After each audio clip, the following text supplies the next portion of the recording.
I heard that maybe that day, due to this connectivity issue, maybe the slides were not clear. So no problem. For some of you, if they were not clear, we will discuss proprietary ratio again, and we will discuss one more ratio today, right? So now let's start with proprietary ratio. Proprietary ratio, as I told you, it's the ratio between proprietary. I told you that day also. Proprietary means from the word proprietary, it has to do with proprietor, right? So, or a shareholder. So it is about proprietary means you have to take proprietor's fund or shareholders fund or equity, right? So the numerator in this ratio is the equity or the shareholders fund divided by total assets. So if we compare proprietors funds or shareholders fund with total assets, we get the proprietary ratio. I told you that day also that proprietary ratio is quite important, right?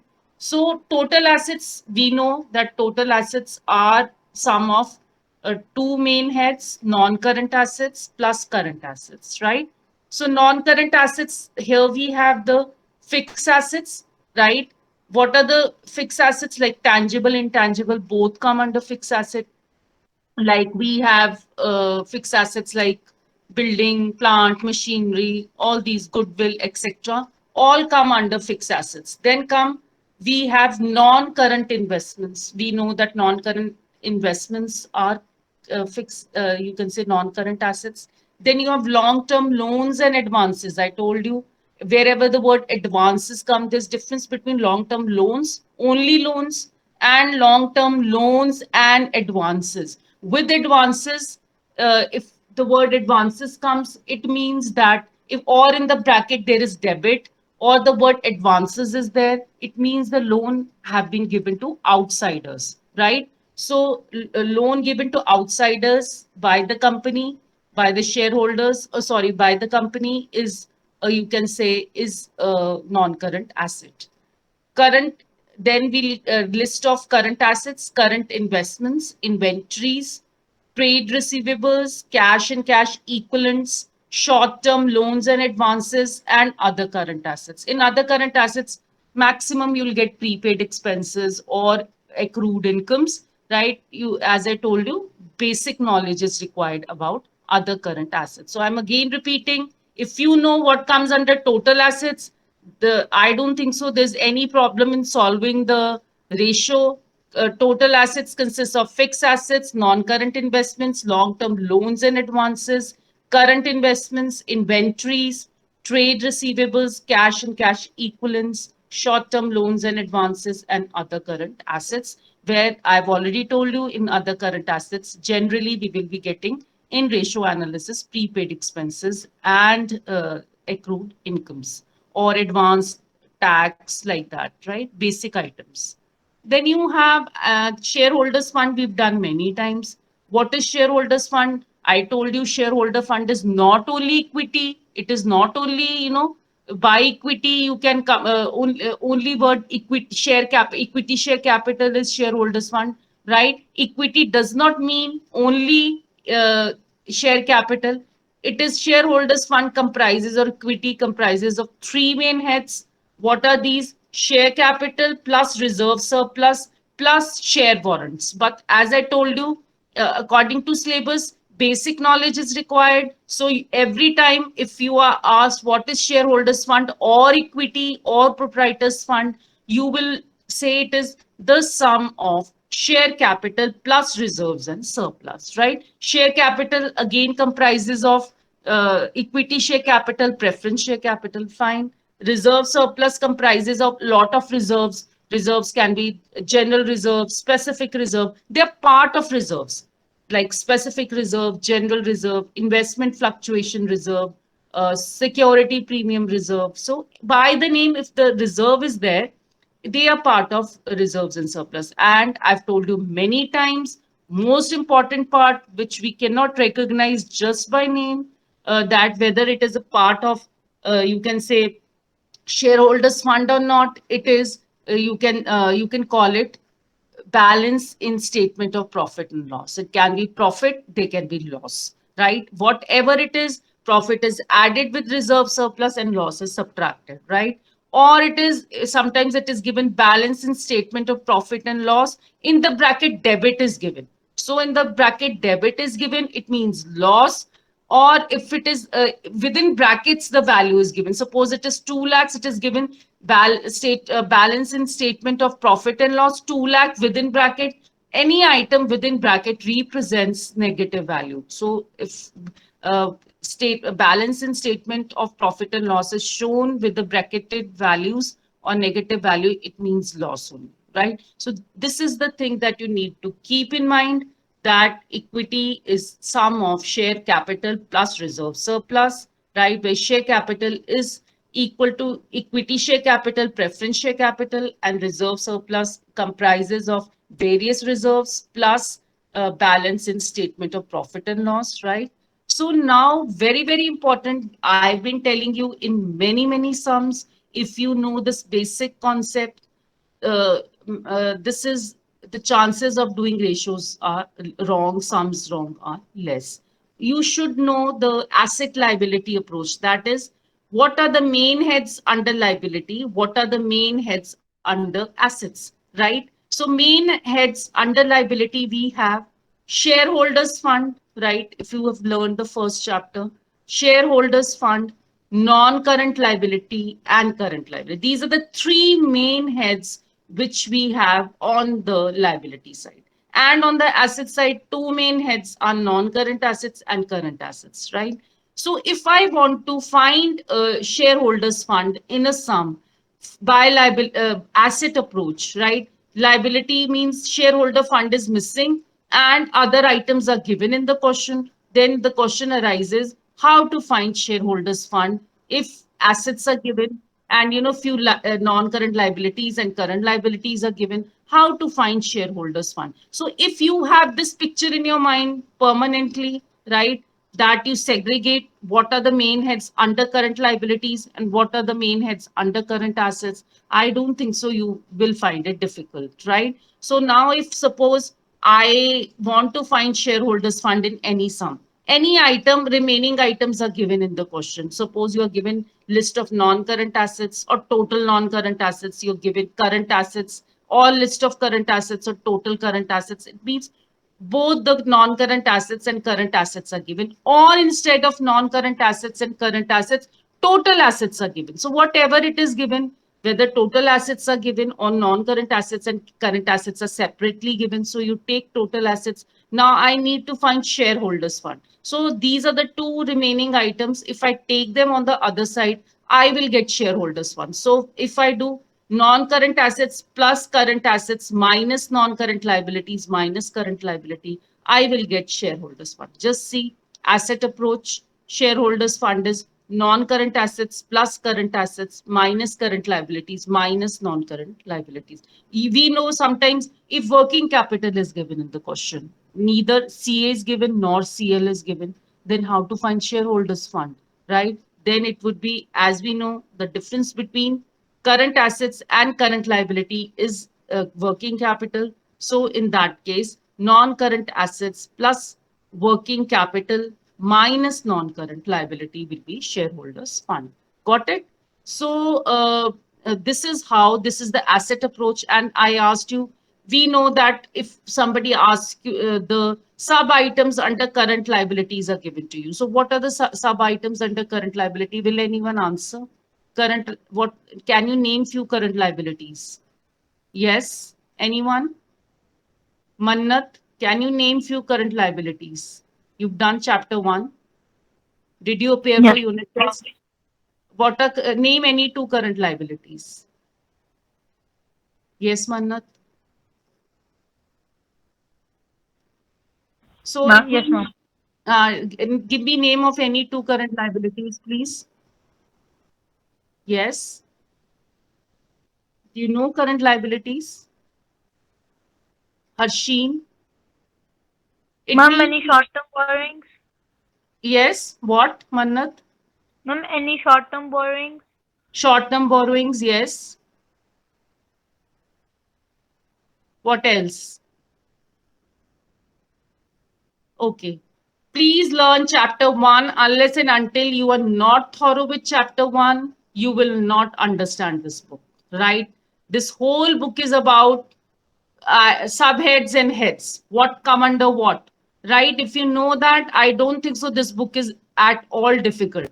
All story is about, as I told you, is learning first chapter. If you've learned the first chapter format, head and subhead, of course you will be able to do third chapter also, comparative and common size statement. That's just arrangement of the items in balance sheet or statement of profit and loss, and then finding the percentage. Then in ratio also, if you see, only two items are divided, you get the ratio. But if you know what comes under head and subhead, if you spend time in learning chapter one, I don't think so there is any difficulty in doing ratio analysis, right? All is about chapter one. Till now, the story is all about chapter one. Knowing chapter one will make you easily do chapter three and chapter four, right? If you don't know chapter one, you've not learned it, you just did it from WhatsApp, right? Or from opening the register or books, then it will be very difficult. Otherwise, also, if you're not taking tests seriously because you are at home, it will be difficult for you, right? So please do learn chapter one in your holidays. I don't think so. If you will spend one day learning chapter one, I'm sure you will be understanding everything, right? Then comes what is the list of current liability? Current liability we have short-term borrowings, trade payables, other current liability, short-term provisions, right? In other current liability, basic knowledge is required again, like outstanding expenses or income received in advance, like that. Fine. So please, everybody should know what all items come under current liabilities: short-term borrowings, trade payables, other current liabilities, and short-term provisions. Now, non-current liability, we have main heads again. I'm telling you, long-term borrowings plus long-term provisions, right? So now let's apply this, do few sums related with proprietary ratio. As I told you, proprietary ratio is the ratio between shareholders fund divided by total assets. Now let's see, please open book also simultaneously. If sometimes net signals are weak, you can easily see the sum from the book, right? So now we will calculate proprietary ratio. Equity share capital is 1 lakh. Preference share capital is 50,000. Reserve surplus are given to be 25,000. Non-current liabilities, under non-current liability, debentures are given 60,000. Under current liability, one item is given, trade payables are given 15,000, right? Total of liability side is 2,50,000.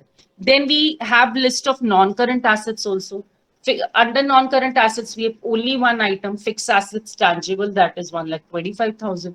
And under current assets, there are three items: current investments, 75,000, cash and cash equivalents, 40,000. Other current assets, that is prepaid expenses, is 10,000. Now we have to find shareholders fund divided by total assets, that is proprietary ratio. Now let's identify what are the various items related with shareholders fund given in the question.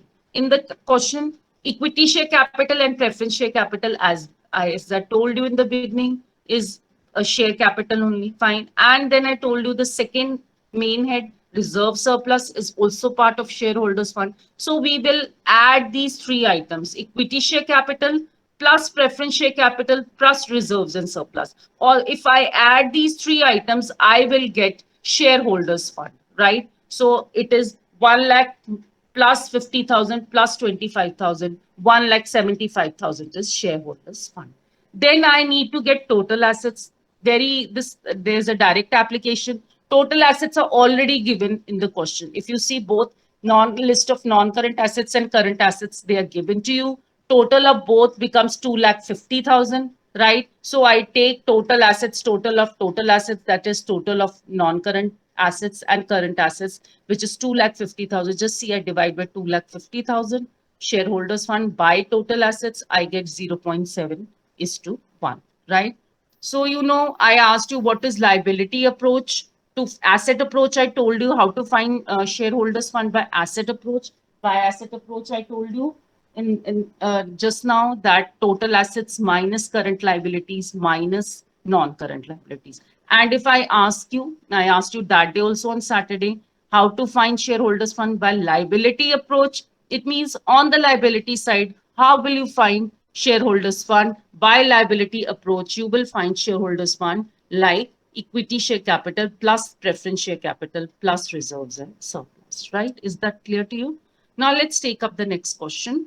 Again, we need to find the proprietary ratio and both debt equity ratio. As we've done, debt equity ratio is also long-term solvency ratio. Proprietary ratio is also long-term solvency ratio. So now what all items are given in the question? Let's see. Equity share capital is 2 lakhs, 10% preference shares 3 lakhs, uh, reserves and surplus. So we have sub items under subheads under reserve surplus like general reserves, which are given to be 2,50,000. Surplus balance in statement of profit and loss is 1,50,000. And so I told you these are the parts of reserves and surplus. Then on the other end, we are given debentures 16 lakhs, current liabilities 6,80,000, fixed assets tangible 21 lakhs, long-term investments given to be 2 lakhs, current assets are given to be 8,80,000. So first of all, we need to find equity. What is equity? I told you equity is sum of reserve surplus plus shareholders, you can say uh, capital, share capital, right? Then share capital, again, two parts of share capital are given, equity share capital plus preference. So you will take both, and equity share capital and preference share capital is both are part of, you can say, share capital, fine. Then under reserve surplus, you are given subheads, right? Like general reserves are given to you, and a statement of profit and loss is given to you. So subheads are given to you. If I add all these four items, that is equity share capital, preference share capital, general reserves, plus surplus balance in statement of profit and loss, I will get equity, which is coming out to be 9 lakhs, right? Now, total assets, current assets plus non-current assets, right? Directly, even total assets, I can easily find out what all items come under total assets. Fixed assets tangible 21 lakh plus long-term investment, that is 2 lakhs, is also non-current asset. Then current asset total is already given 8,80,000. So if I add these three items, fixed assets, long-term investment plus current assets 21 lakh plus 2 lakh plus 8,80,000, I get the fixed assets, and fixed assets are coming to be 31,80,000, right? I want to find now debt equity ratio also. Fine. I'm just telling you how uh, total assets we've already calculated.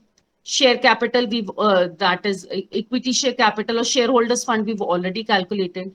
Debt, how will you calculate debt? As you see in this question, 12% debentures, 16 lakhs are given, right? So debentures we know is a long-term borrowing. It's a long-term debt. Fine. No provisions are given in the question. No capital is given. So if capital is not given, no provisions are given. So debentures will be considered as long-term debt. So debt we have 16 lakhs here. So you can find two ratios. You can find debt equity, where you will divide debt by equity, right? Debt, I told you debentures are debt only in this question. So 16 lakhs. Equity we calculated 9 lakhs. How we calculated equity? Again telling you, equity share capital plus preference share capital plus general reserves plus surplus balance in statement of profit and loss. So 9 lakhs. So if you divide it, you get 1.78 is to 1. Proprietary ratio, I told you, is the ratio between shareholders plus fund plus total asset. We've already calculated shareholder fund was 31,80,000. Total assets came out to be 16 lakh, and the ratio is coming out to be 1.99 is to 1, right? Now let's take up the next question. Next is, fine, whether it will increase, decrease, fine, the proprietary ratio. Now the proprietary ratio of M Limited is 0.80 is to 1. State with the reason whether the following transaction will increase, decrease, or not change the ratio. Now, first of all, you should know what is proprietary ratio. Proprietary ratio, as you know, is shareholders fund divided by total assets. Fine. Now it is given, obtained a loan of 2 lakh payable after 5 years, right? Obtained a loan. Loan will affect debentures, long-term loan, it means from bank. it will affect debentures, and it will, you know, it will affect the um, total assets. Take a loan from, no change in shareholders fund will be taking place. Total assets will increase due to cash. Fine. You know that it gets converted, this thing, uh, capital gets, equity share capital gets, is equal to cash. You've done an accounting ratio. What are the two things affected by share capital? If there is increase in share, anything which increases shareholders fund, on the other hand, or capital increases, cash also increases, right? So you can say that no change in shareholders fund, because loan is taken. Loan will not impact shareholders fund. So on the other hand, loan, if loan is taken, what is the other thing which, like I told you, capital increases cash, same loan is taken, a loan will also increase cash on the other hand.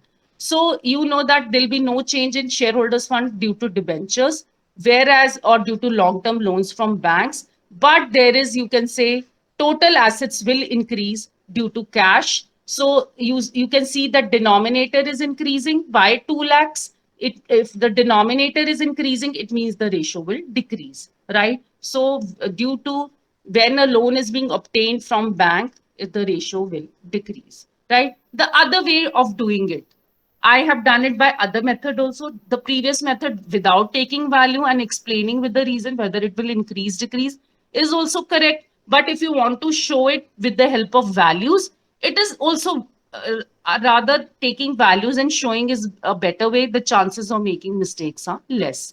Now it is given purchase machinery for cash 75,000. Right? Let me see in the beginning. If you see, they have given you the ratio to be 0.80 is to 1. So you have to assume value depending on the ratio given in the beginning. So I will take shareholders fund as 8,000 and say I will take the total assets as 10,000. So if I will take 10, if I divide 8,000 by 10,000, I will get 0.8 only, right? So it is given that purchase machinery for cash 75,000. So what will be the impact? That purchase machinery. Machinery will, is a part of total asset for cash. Cash is also part of total assets. So purchase of machinery for cash, equity, shareholders fund or equity is not affected, right? No change. You see 8,000 is as it is. Whereas one asset, total asset, one asset is increasing, the other asset is decreasing, right? Fixed asset is increasing and current asset is decreasing. As you know, machinery, purchase of machinery, 75,000 added minus cash, which is current asset, decreases. So overall impact, it will remain 10,000 only, plus 70 minus 75,000, it will be 10,000. So 8,000 divided by 10,000, it will be 0.8 is to 1 only, right? So no change. There is no effect of purchase of machinery for cash on proprietary ratio. Let's take up the next. Redeemed 5% redeemable preference shares for 1 lakh. So redeemed preference shares, it means it will affect share capital. Preference shares are part of, you can say, shareholders fund. So shareholders fund will decrease due to redemption of preference shares. Of course, due to redemption of preference shares, what will happen? It means they are redeemed, they are paid. If they are redeemed, they are paid, it means the preference shares will decrease. If preference shares will decrease, shareholders fund will also decrease. Fine. Similarly, as they are redeemed, they will be redeemed, paid out of cash or bank or through check. It means total asset will also decrease due to cash used for payment. So you can see that both, if I take value, suppose it is given 1 lakh redeemed, preference shares are redeemed worth 1 lakh, right? It means I've now in this I've increased the values. If you see in the previous, I took 8,000 and 10,000. But since they've already given in the question 1 lakh, can I take 8,000 and 10,000? I will not take. I'll have to take a bigger value where I need to subtract 1 lakh. So in this case, I have taken, 8 lakh and 10 lakh. If I divide 8 lakh by 10 lakh, I will get 0.8 only, 0.8. Fine. So it was necessary. Why it was necessary to take 8 lakh? You have to use your common sense. Fine. 8 lakh, 10 lakh, because they have given you redemption of preference shares worth rupees 1 lakh. So it means you need bigger values. So 8 lakh minus 1 lakh. Why minus 1 lakh in numerator? Because shareholders fund, as I explained to you, has decreased due to redemption of preference shares. Similarly, I've taken 10 lakh at the bottom as total assets. Assets have decreased due to use of cash for redemption of debentures. Now you get 7 lakh divided by 9 lakh, right? You get 0.78 is to 1. So the ratio has decreased. The starting ratio was 0.8 is to 1. Now the ratio has become 0.78 is to 1. So automatically you can see the value has decreased, right? Let's take up the next. Issued equity shares to the vendor of machinery purchased for 4 lakh. Now, issued equity shares, it means issue of equity shares will increase shareholders fund, right? So because issue with the issue of equity shares, fund will increase. So you can say that 8 lakh plus 4 lakh shares which are issued, 8 plus 4. And since the shares are issued to the vendor for machinery purchased, machinery will increase. So machinery is part of total asset or non-current assets. So total asset will also increase. So 10 lakh plus 4 lakh, I get 12 lakh divided by 14 lakh. If I divide, I get 0.86 is to 1. So you can see that ratio is increasing. Earlier ratio was to start with was 0.8. Now it is becoming 0.86 is to 1. It means the ratio has increased, right? So this is the way to do the sums related with increase, decrease of ratio, no change in ratio. Now, as I told you, we will be taking, there are, it's very, only two sums are given in the, this thing, related with the ratio. So the last ratio in the, you can say the, this long-term solvency ratio, we have done just a quick recap. Debt equity ratio, we did total asset to debt ratio. And third ratio that we did, which we discussed today, was proprietary ratio, which was the ratio between proprietors fund or shareholders fund divided by total assets. Now we will be doing the fourth ratio. This fourth ratio is also the helps us in knowing the long-term solvency of a firm. It is interest coverage ratio, right? So interest coverage ratio, again, from the name, you cannot come to know what should be the, of course, interest coverage means interest should be there, fine, but some other item needs to be taken. So interest coverage ratio is the ratio between profit before interest and tax divided by, so you have to take profit, which is this profit, net profit, right? Profit before interest and tax divided by interest on long-term debt. So it is calculated in terms, it's not a pure ratio. As I told you, pure ratio is always is to 1, but this is calculated in terms of number of times. You can find percentage also, but it is always better number of times. This you have to learn now, because till now, whatever the ratio we've been doing, we did short-term solvency ratio, we did 2 ratios, current ratio and quick ratio. Then we did 3 ratios under long-term solvency, debt equity, total asset to debt, and shareholders fund or proprietors fund divided by total assets. Now, this is what the first ratio till now we have discussed, which is expressed in number of times, not in is to 1, or it is not a pure ratio, right? Please note this. So it is profit before interest and tax divided by interest on long-term debt, right? Let's take what is the significance. It helps us an enterprise to know how much profit is available to cover interest on long-term debt, right? So it means how much profit is there for an enterprise to cover the long-term, you can say available to, you can say, to cover interest on long-term debt. So helps in knowing an enterprise to know how much profit is available to cover interest on long-term debt. Now let's take up the question. As I told you, what is the ratio? Interest coverage ratio. It is the ratio between PBIT. PBIT means profit before interest and tax divided by interest on long-term debentures, right? Now let's read the question. Prakash Limited has a term loan of rupees 10 lakh.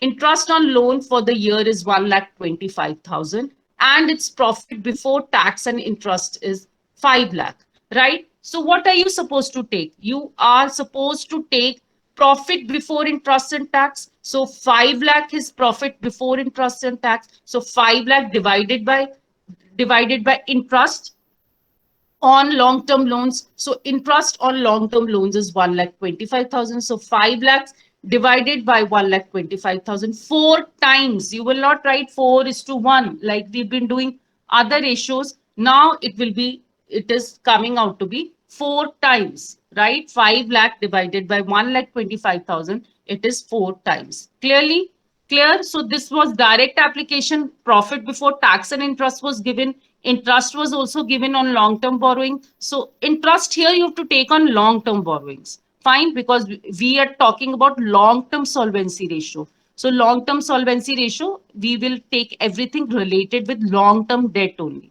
right? Debentures, borrowings from banks, long-term borrowings, all that will, the interest on that will be included under this ratio. So PBIT, that is profit before interest and tax, divided by interest on long-term debt, which is directly given, 5 lakh divided by 1,25,000, four times is the answer. Now, next question needs to be, let me take that. That is a little needs calculation, right? Here we have, just pay attention. All of you, please, here net profit before tax is not given, right? As we've done net profit, you have before tax, fine. Here after tax in this question is given. So we have to convert in this question net profit before tax and before interest. So how to convert when net profit after tax is given, interest is also not taken into consideration. How to convert net profit before tax and before interest. Very, very important. If you will get any question on interest coverage ratio, you will get this kind of question, right? So let's see. From the following details obtained from the financial statements of Jeev Limited, calculate interest coverage ratio.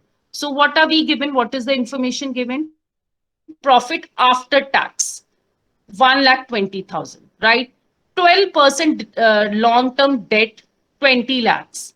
Tax rate, 40%. Only these three items are given to you. Then you have to find the interest coverage ratio. So first of all, let me explain you how to find, since we want in the ratio net profit, that is net profit before PBIT, interest and tax, right? So you want profit PBIT, that is profit before interest and tax. So how will you calculate interest? As I told you, if you remember, I've told you many times, there is some percentage always written in front of debentures or long-term borrowings, right? Any percentage written in front of debentures, 12% debentures, 10% debentures.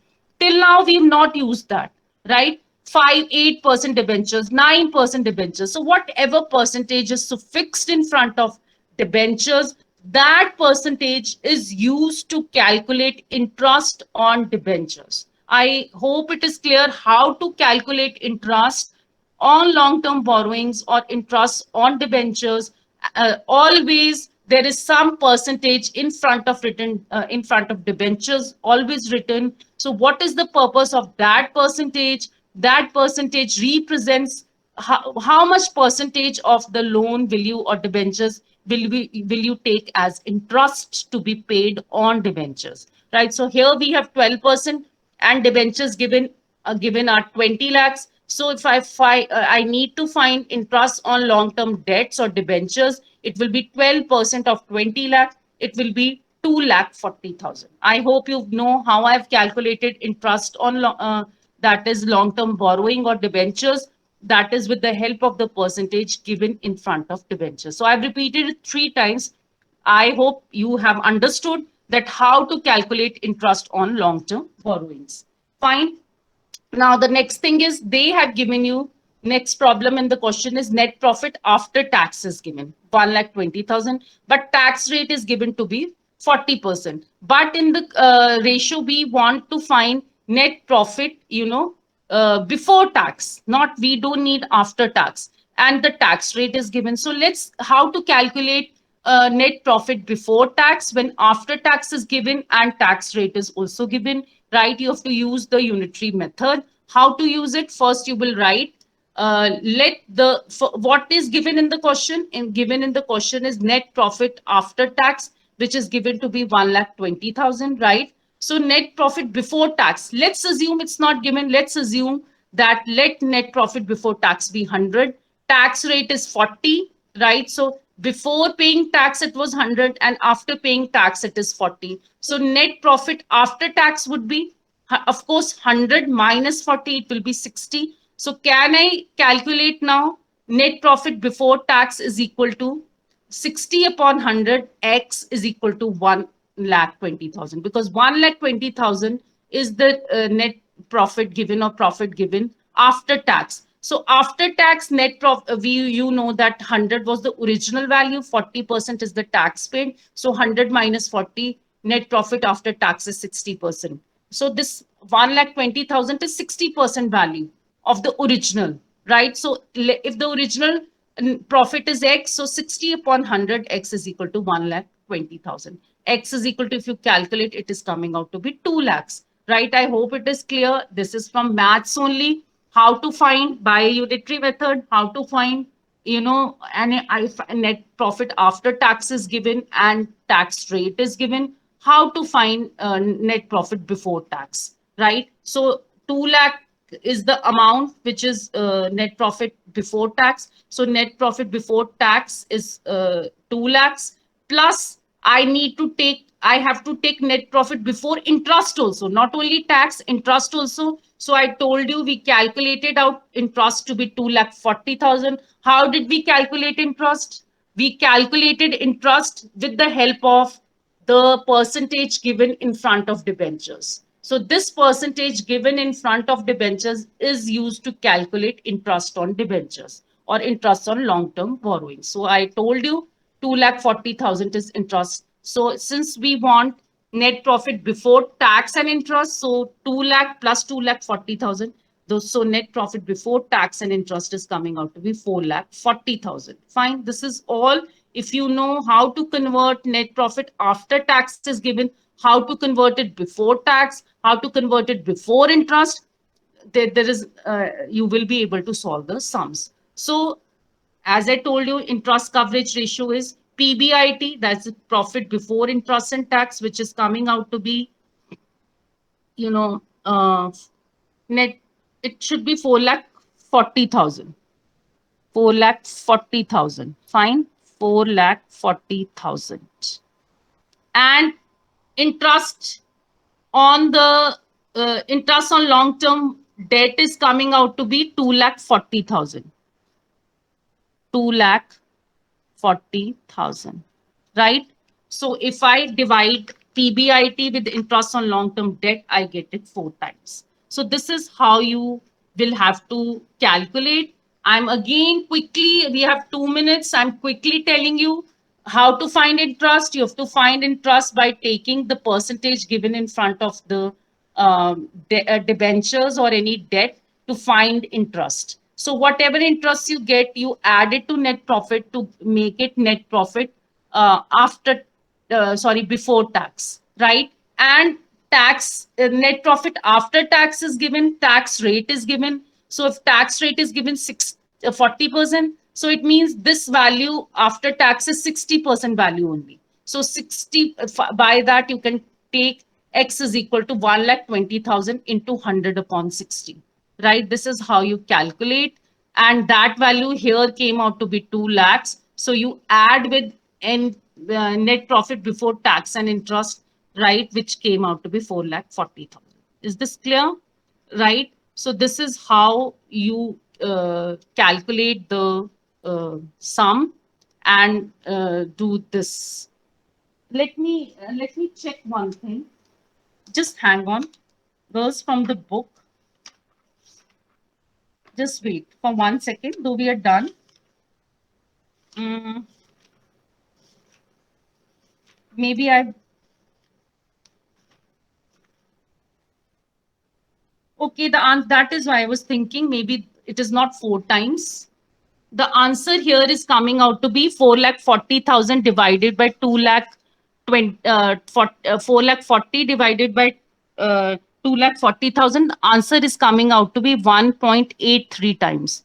This is what I was thinking. It cannot be 4 times. So it is coming 1.83 times because profit before interest and tax is 4,40,000.